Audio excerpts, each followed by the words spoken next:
Dodge City and to the territory on west, there's just one way to handle the killers and the spoilers, and that's with the U.S. Marshal and the smell of Gunsmoke.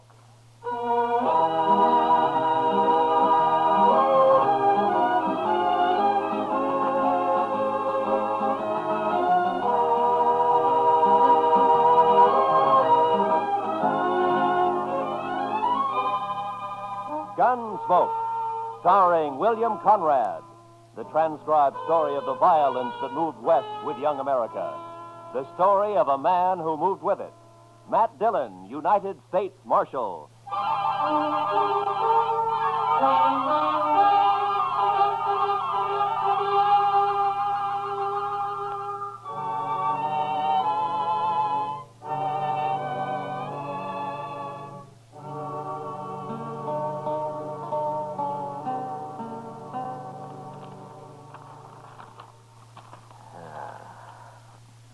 Is this everything, Chester? Well, there might be more later when they finish sorting the mail. Hey, where's that telegram? Oh, what telegram? I thought I put it right on top. Let me take a look. Oh, yes. Here it is. Might be important. Oh, we'll soon see. Well, it's from Bill Hickock. Up in Abilene? Yeah. What'd you say, Mr. Dillon? Teeters and Gridler headed for Dodge.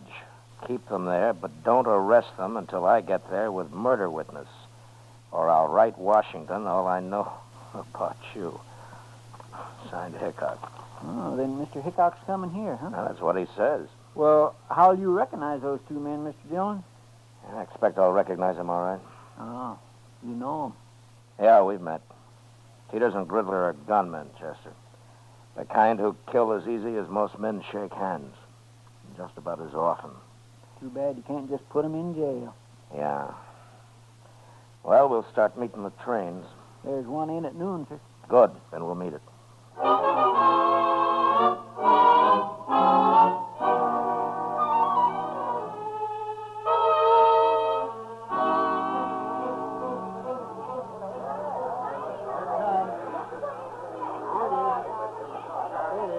What'll we do if they are on this train, Mr. Dillon? Nothing, Chester. I'll find them later and talk to them, but not in a crowd like this. Yes, sir. You know, every time I see a train, I am just overpowered with the urge to travel. Oh? Where to? Anywhere. Anywhere but Kansas.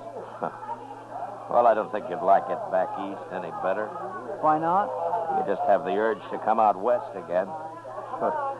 I know your kind. I suppose you're right, sir. But still, it'd be good to walk down a street that wasn't all heat and dust and that wasn't crowded with a lot of grimy men looking for trouble. And I wouldn't mind seeing some women, married women, with kids and parasols and Wait a Bibles minute, Chester. There they are. Where? They just got off the end car. Those two headed for the depot there. One of them's tall? Yeah. That's Teeters in the black hat. The other's Gridler. I'll just step around the corner here and see which way they head. Yes, sir.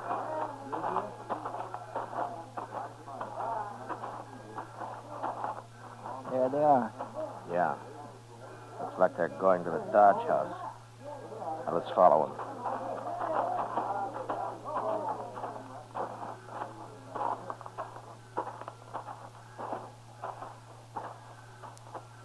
Yep, that's where they're going, all right. Now, let's wait here. Let them get a room, and then I'll go talk to them. But if you can't arrest them, And I'll just try to make them feel welcome to stay in Dodge. when do you think Mr. Hickock will get here? Oh, be a couple of days anyway, Chester. Look, right now, I want you to go back to the depot and ask the ticket agent to let me know if Teeters and Gridler start to leave anytime. You can describe them to him. All right, sir. Then go to the stage office. Yes, sir. And go to all the stables, too.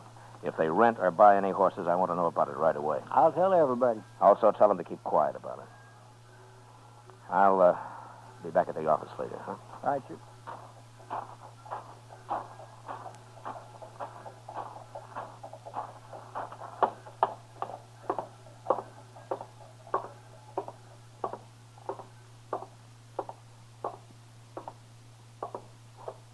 What can I do for you, Marshal? Two men came in here just a minute ago. One of them was tall, black hat. what, Marshal? You were here. Did you see them? Those were gunmen. I could tell. The tall one's Teeters and the other one's Gridler. Those the names they gave you? Yes, but there'll be trouble if you try to arrest them here, Marshal.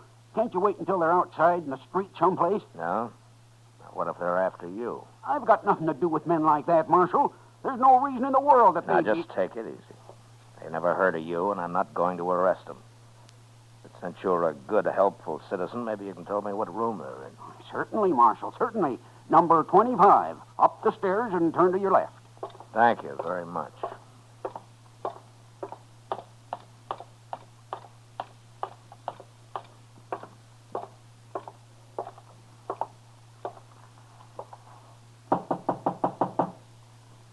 Who is it? Who is it, I said? All right, open it, Gridley.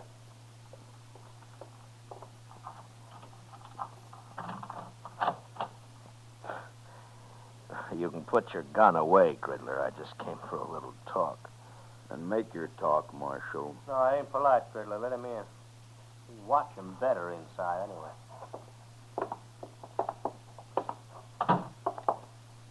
Hello, Teeters. What's on your mind, Marshal? I'm just trying to think. Last time I saw you men was in, let me see, was it Tascosa? Never mind all that, Marshal. Why are you here? No, I heard you were in town. I thought I'd drop by and say hello. News must travel pretty fast in Dodge. We ain't been here 15 minutes all told. Well, maybe he was expecting us, Gridler. I happened to be at the depot. I noticed you get off, so I followed you here. All right. But we're not wanted, Marshal. Matter of fact, a judge up in Abilene just turned us loose. Wasn't no witness to that killing. Wild Bill tried to frame us, but didn't work. Well, that just goes to show the law's fair to everybody, doesn't it? Why'd you come here, Marshal? Just to let you know that I'm still the law in Dodge and that I don't want any trouble here. With men of your sort, I always like to mention that. We're not looking for trouble. Good, good. And you're welcome to stay here as long as you like. That's a funny thing to tell us. It's an open town, Teeters. Yeah, sure, Marshal. Sure it is, yeah. And I'll treat you two just like anybody else. If you stay out of trouble, the town's yours. Anybody who starts trouble won't be us. Well, I'm glad to hear that. I'll be going now, gentlemen. Oh, there are some pretty sharp gamblers here. Don't let them take all of your money. Oh, don't you worry about us, Marshal. So long.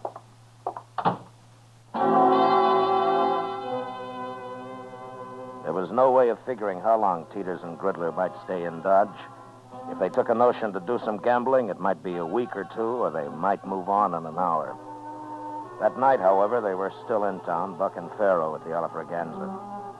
Everything looked fine until Chester came into the office about 10 o'clock.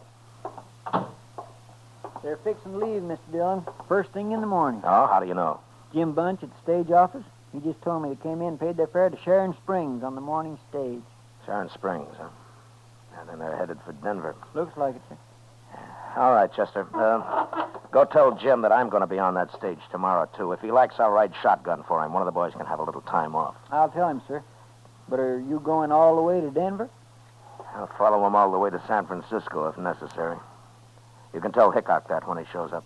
Too bad he won't be here before they leave. And it'll be another day before he can get here. But that won't be too far behind us. Stage leaves at 8, right? Yes, sir. I'll be there to see you off, Mr. Dillon. Fine. We'll meet at the Dodge House for breakfast if you like. All right, sir.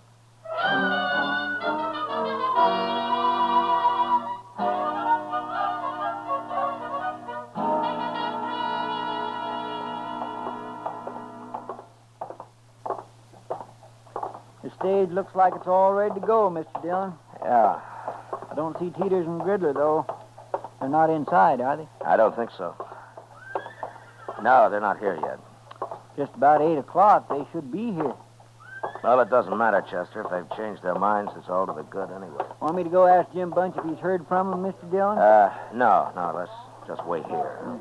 Oh, say, I forgot to tell you. Jim said the regular shotgun messenger has to go up to Sharon Springs anyway, but to thank you just the same. No, good. Chester, Yes, sir? look up at the other end of the plaza there. coming this way.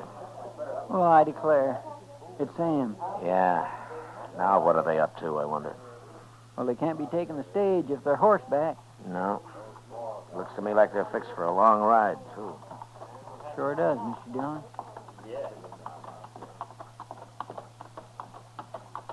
You're up early, Marshal. Yeah. So are you, Teeters. Cooler in the morning. For traveling, it is. So long, Marshal. What's the matter? Did you lose all your money last night? Yeah. Next time we'll follow your advice. So long. Will we go after him? Chester, you stay here and explain things to Wild Bill. I'll be on their trail. As soon as they're out of sight, I'll get my horse. You can tell Jim I won't be taking the stage. All right, sir. I'll leave as clear a trail for Hickock as I can. Yes, sir, I'll tell him.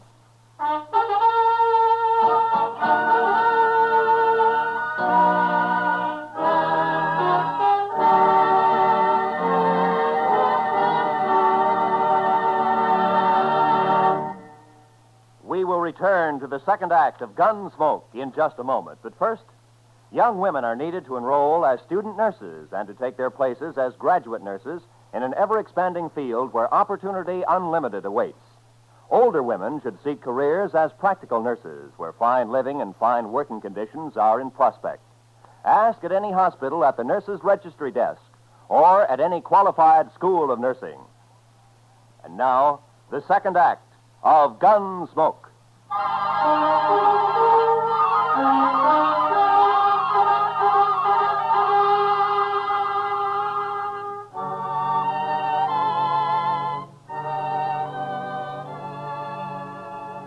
I did my best to stay out of Teeters and Gridler's sight. But if they had suspicions of being followed and were watching their back trail, they'd have known I was there, all right.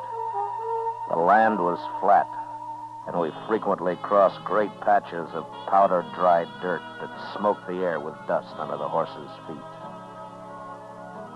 After an hour, they began to swing slowly north.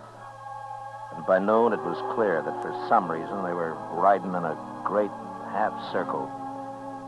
They'd left Dodge, headed west, and sure enough, just after sundown, they rode back into town from the east. I waited until dark, then came in. Put my horse up. The office was empty, so I walked up to Delmonico's, where I found Doc having supper. Oh, Matt. Oh, sit down. Oh, thank you, Doc. Oh, you look hungry enough to even eat this food.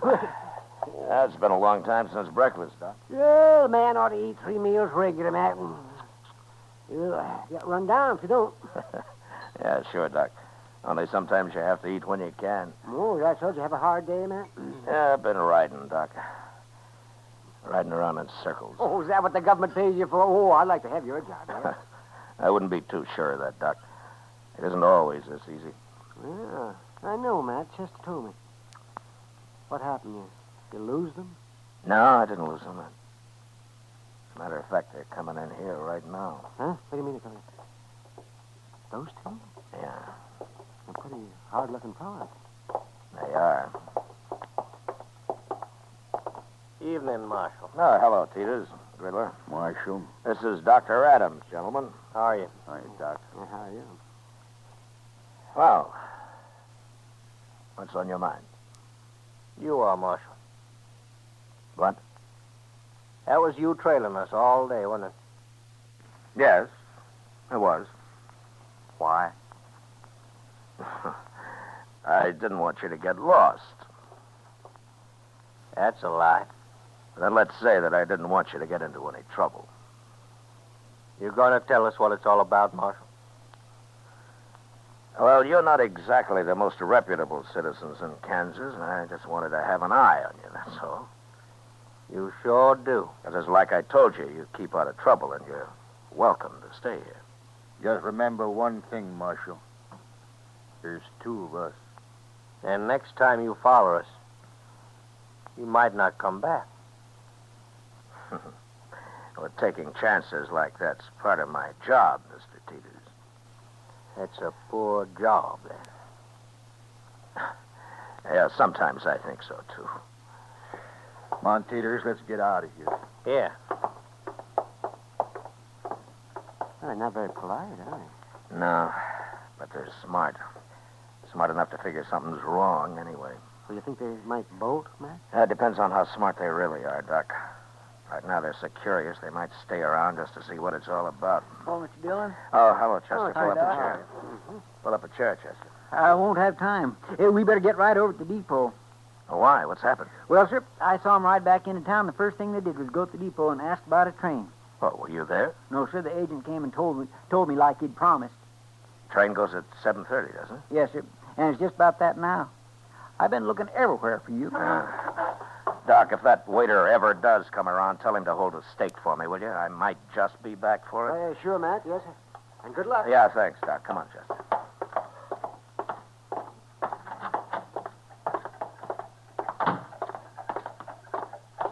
Are you going to go on the train with him, Mr. Dillon? No. Hickock's sure to be here in the morning, Chester. If I can keep him off this train tonight, I doubt they'll try anything else till tomorrow. Yeah, but you can't arrest him. Yeah, I know. Well, then, I'll just face him off it, Chester. So keep your head up. Yes, sir.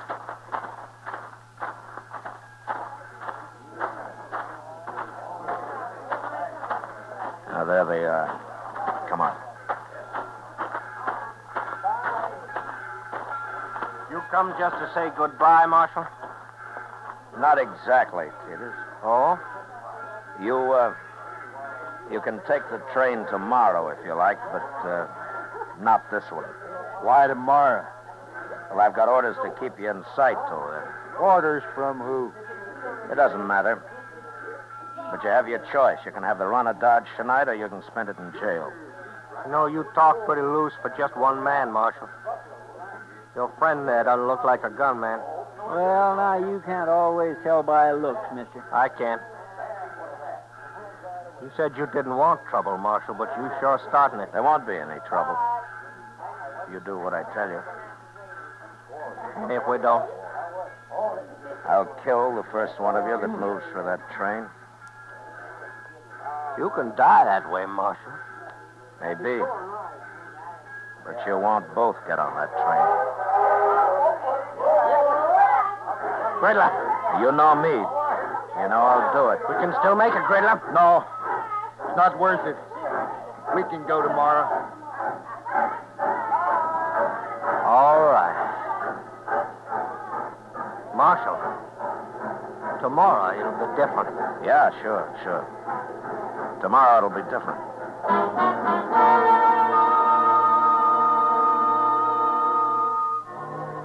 Chester and I met the noon train next day. But as I'd figured, Hickock didn't get off it. I questioned the man who rode the baggage car, and sure enough, Wild Bill and his witness had hidden out there the whole trip.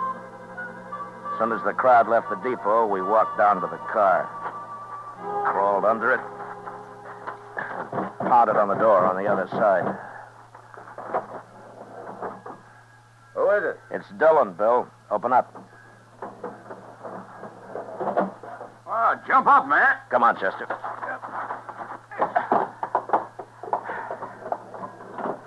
Oh, Matt, how are you? Oh, fine, Bill, fine. Oh, this is Chester Proudfoot. How do you do, Mr. Hickock? Chester. Sam, come over here. This is my witness, Sam Trimble. Howdy. Mr. Trumbull. Are you still here, Matt? Yeah, but we better move fast. Matt, that judge up at Abilene's crazy, but he's still the judge. And he says Trimble here has to identify Teeters and Gridler before I arrest him this time.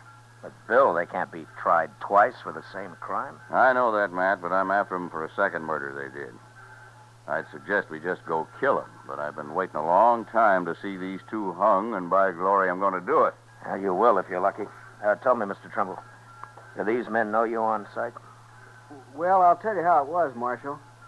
I was in the stable where I worked, over in Abilene, that is. And a fella come in for his horse, and I went to get it for him. I heard some shooting, and then two men ran right past me. I got a good look at them, all right. They just killed that fella, too.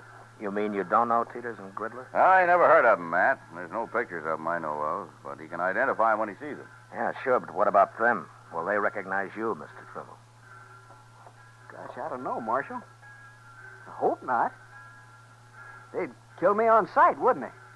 I hadn't thought of that. Well, you just do what we tell you to, and you'll come to no harm, Trimble. Dillon and I are a fair match for those two. If they start any trouble, we'll be on them so fast they'll die on their feet. Taking a terrible chance. I hadn't thought of that. Easy, Trimble, easy. An hour from now, we'll have them in jail with their teeth pulled. I sure hope so, but how are you going to do it? Just go find them, that's all. As soon as we get them locked up, I'll buy you the biggest steak you ever ate, Trimble. Come on, let's go.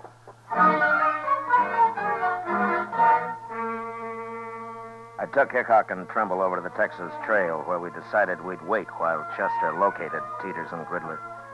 Then we'd just walk in on them and get it over with fast.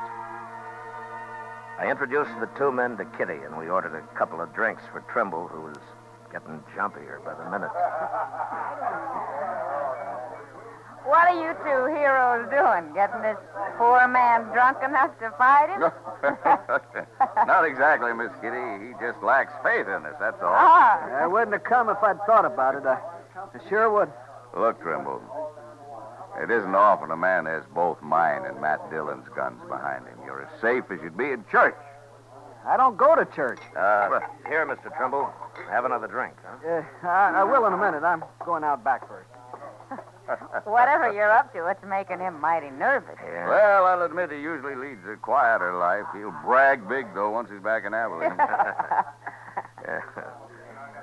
Tell me, Bill, do you plan to stay in Abilene long? Oh, I don't know, Matt. Charlie Utter keeps talking to me about Deadwood. Oh, it's as dusty up in Deadwood as it is in Kansas. Yeah, I know, Miss Kitty, but Charlie thinks some of that dust is made of gold. What's that? I don't know, but I'm going to find out. I'll go with you, Matt. All right, stay in here, everybody.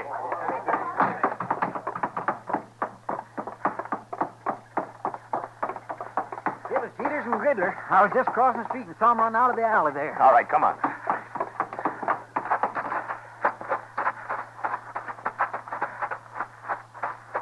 There he is.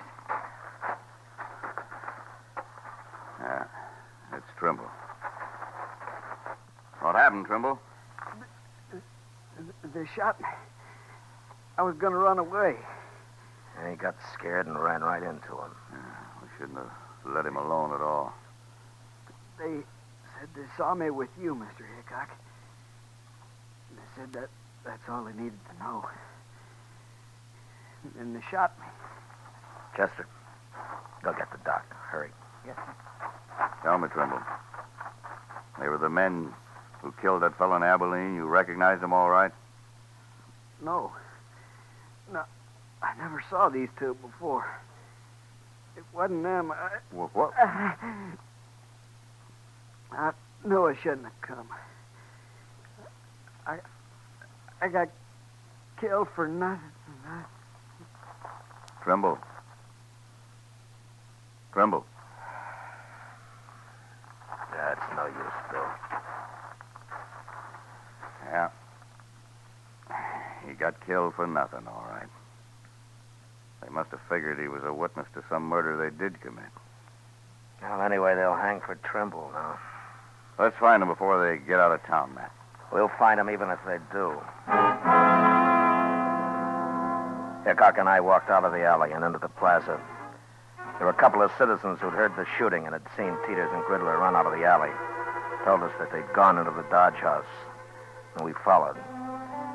From the look on the clerk's face as we went past him and up the stairs, I knew that they were in their room. When we reached it, Bill stood on one side of the door, and I on the other. Think they'll fight, man? Well, let's ask them.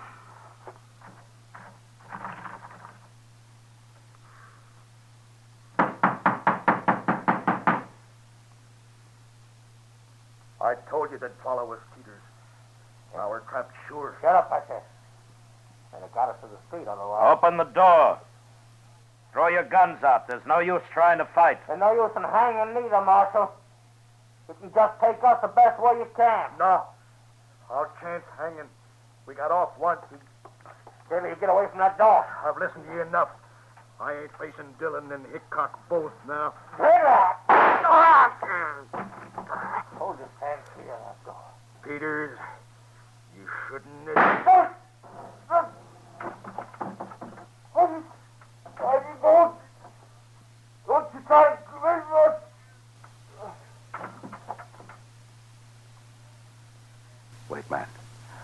could be a trick. No, I don't think so, Bill. Look, on the floor there. Yeah, he's been hit all right.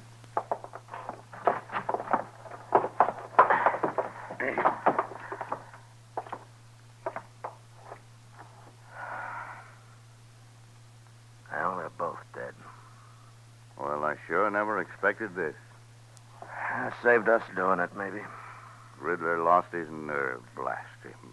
Shooting was too good for these two. I wanted to see him hung. How things don't always work out, Bill. No, they sure don't. Not lately, anyway. Matt, I think I'll go up to Deadwood with Charlie Utter right soon after all. Maybe I can find me a little peace and quiet.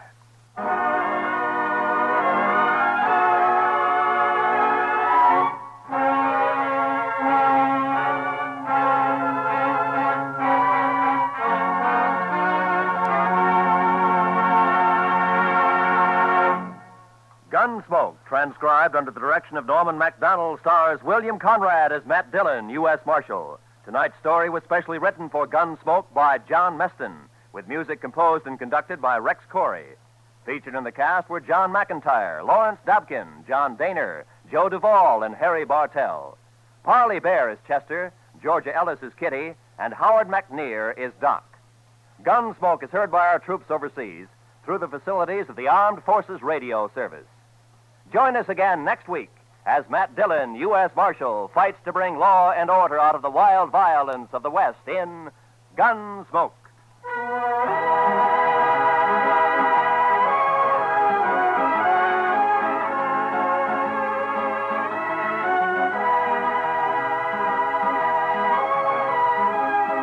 Many of the war orphans of Korea have never known peace or plenty. Their lives have gone from bad to worse. Now their future is in our hands. Without help, they cannot live. We can send them food through CARE, the American Package Sending Relief Agency. Send your contribution to CARE's local office or to CARE New York or CARE Los Angeles. This is Roy Rowan. This is the CBS Radio Network.